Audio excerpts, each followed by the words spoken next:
अस्सलामुअलैकुम। जी, Microsoft power BI में काफ़ी वक्त से पढ़ा रहा हूँ और कई बैचेस को पढ़ा चुका हूँ। और रिसेंटली मैंने ये फैसला किया कि पावर बीआई को मैं अ, दो अलग अलग प्रोग्राम बना दूँ पावर बीआई की। एक जो वो बेसिक से इंटर तक और एक इंटर से एडवांस लेवल तक। तो मेरे ख्याल से लोगों को समझना ज़्यादा आसान होता है। तो पहला जो मेरा मॉड्यूल है, दो मॉड्यूल, बेसिक टू इंटरमीडिएट। तो उसमें हम कुछ इस तरह से करेंगे कि पावर बीआई की बेसिक को समझते हुए, ठीक है, जिसमें हम डेटा, अगर हम यहाँ से देखें तो डेटा किस किस तरह से हम ले सकते हैं पावर बीआई के अंदर, जिसमें हम फोल्डर, पूरे के पूरे फोल्डर से अगर डेटा लेना वो भी शामिल होगा। पावर क्वेरी एडिटर को बहुत ज़्यादा समझना ज़रूरी है, क्योंकि हमें अक्सर पावर बीआई एडिटर की ज़रूरत पड़ती है जब भी हमें क्लींजिंग, डेटा क्लींजिंग करनी है या किसी किस्म की मैनिपुलेशन करनी है, कैलकुलेशन करनी है, तो काफ़ी तक पावर क्यूरेटर का हमें सहारा लेना पड़ता है। फिर रिलेशनशिप्स आते हैं, ठीक है ना। रिलेशनशिप्स किस किस तरह से हो सकते हैं उसमें,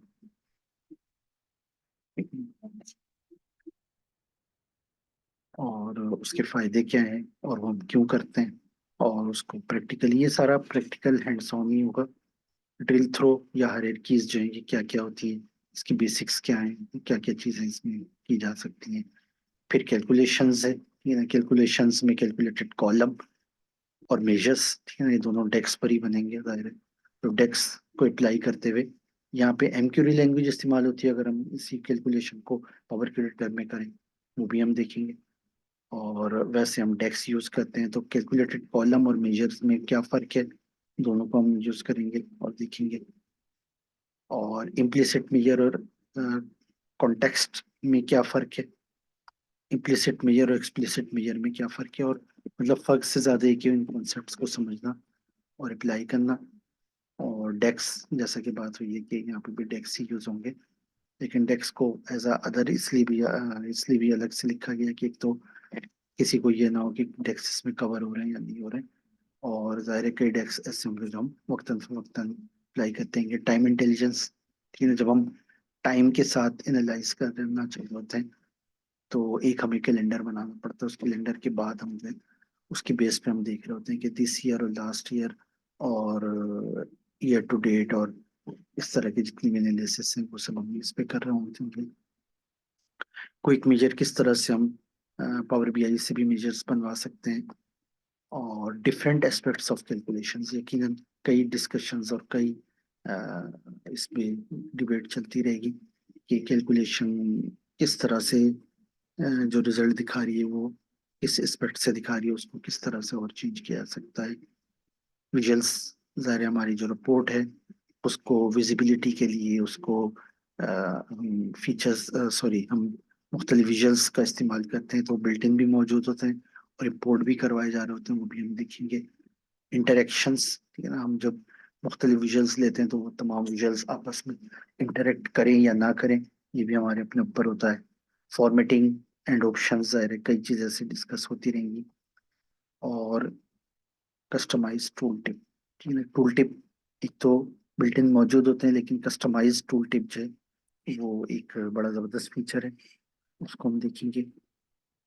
नेविगेशन करना, ठीक है, एक पेज से दूसरे पेज पे नेविगेट करने के लिए पावर बीआई में क्या क्या हमारे पास फीचर्स हैं और हम किस किस तरह से ये नेविगेशन कर सकते हैं जो विजुलाइज हो रहा हो।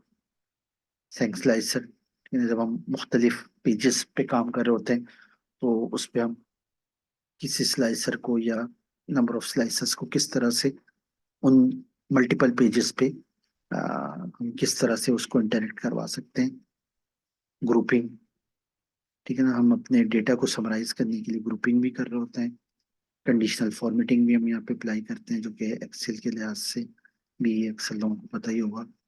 फोल्डर, सब folder, parameter for dynamic dimension, ठीक है ना। हमारा जो हमारे जो डेटा है उसको अगर हम मुख्तलिफ डायमेंशन के साथ देखना चाहते हैं तो हमारे पास पैरामीटर, मैं यहाँ पे देख भी लेता हूँ, यहाँ पे मेरे ख्याल से हम तीन सिनारियों को लेके चलेंगे।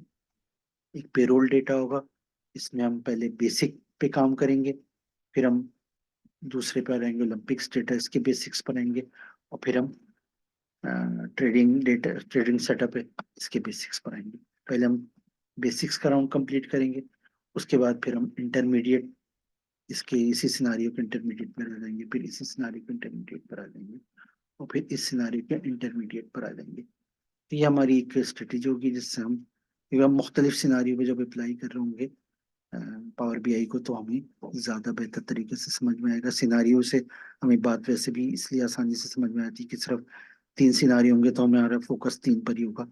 वरना ज़्यादातर पहले जो मैं करा करता था पावर बीआई से पहले, मैं ट्रेनिंग तो काफ़ी वक्त से करवा ही रहा हूँ, तो पावर बीआई से पहले जब मैं ट्रेनिंग करवाता था सिनारियो पे नहीं करवाता था, लेकिन जब से मैंने सिनारियो पे ट्रेनिंग करवानी शुरू करी है तो अब मैं एक सिनारियो को लेके चलता हूँ। मैं समझता हूँ वही ज़्यादा बेहतर है। तो पहले हम तीनों सिनारियो का एक राउंड करेंगे, और फिर हम तीनों सिनारियो को दूसरे, जैसे कि मैं यहाँ पे बात कर रहा था तो मैंने कहा मैं यहाँ पे देख भी लूँ, मतलब आप लोगों को शो भी करवा दूँ। ठीक है ना। तो ये जो हमने आखिर वाली बात करी है, तो इसका मतलब है कि ये जो मेरा आ रहा है ये टारगेट बाय मॉडल आ रहा है। अगर मैं सिटी कर देता हूँ टारगेट बाय सिटी हो जाता है। अच्छा, सब इसी से एसोसिएटेड, बिल्कुल एम्प्लॉय नेम से आ गए सब के सब। इसी तरह से यहाँ पे मैं कहता हूँ कि टोटल सेल्स दिखाओ, या टोटल टारगेट्स दिखाओ, या यूनिट्स सोल्ड दिखाओ। तो यूनिट्स बाय सिटी दिखा दो, यूनिट्स बाय मॉडल दिखा दो। तो ये सारी चीजें हम वहाँ पे कर रहे होंगे, और अब देख रहे होंगे कि ऐसे वन टच पे हमारी स्क्रीन जो है वो हमारे ये एक ड्रिल या एक तरह की ड्रिलिंग है। और यहाँ पे यकीनन हमारे पास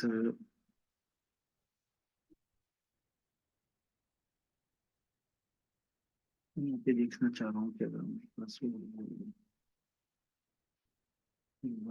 tool tip, customize tool tip अगर यहाँ की नजर आ जाए तो मैं भी दिखा देता हूँ। ये ड्रिल थ्रो भी यहाँ पे भी हो रही है, ड्रिल थ्रो।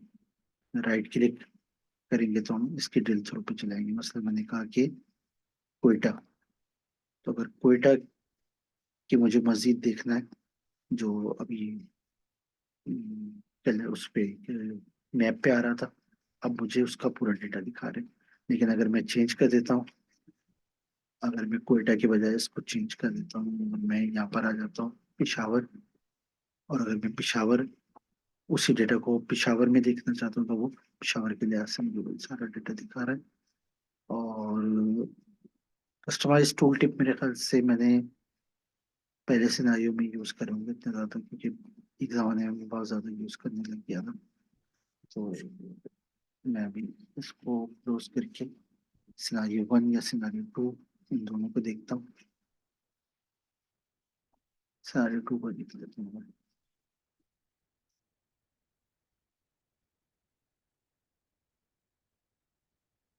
ये तो मैंने मुख्तसर बताया है, लेकिन इसकी डिटेल में ज़ाहिर है बहुत सारी चीज़ें हैं। और चूंकि इसमें टाइम लग रहा होता है इसलिए पहले से फाइलें खोल रहा था, लेकिन वो ज़्यादा खुल रही थी तो भी प्रॉब्लम करेंगे, तो इसलिए थोड़ा सा इंतजार करना पड़ेगा।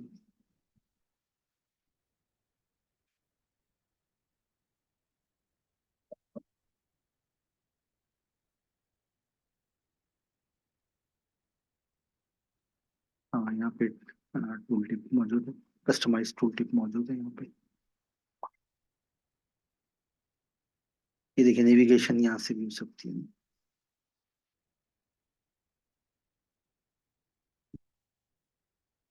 यहाँ पर आ गया है। और ये जो हमारे जो नजर आ रहा है, एक आइकन नजर आ रहा है या इमोजी नजर आ रहा है, ये पूरे का पूरा इमोजी जो है ये भी नंबर्स की बेस पर है। देखो मुख्तलिफ जो नजर आ रहे हैं, कहीं पे कुछ कहीं पे कुछ, ये तमाम नंबर्स पर हैं। हम इसको भी देखेंगे कि इसको हम कैसे कर सकते हैं। जैसे जैसे नंबर्स में चेंज आते जा रहे हैं, इन इमोजीज में भी आपको बीच बीच में चेंजेस नजर आते रहेंगे। ये देखेंगे, ये आ गया,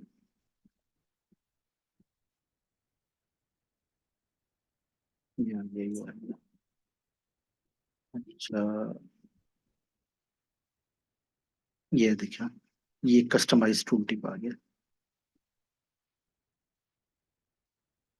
तो हम ये सारी चीजें उसमें देख लेंगे इंटरमीडिएट में।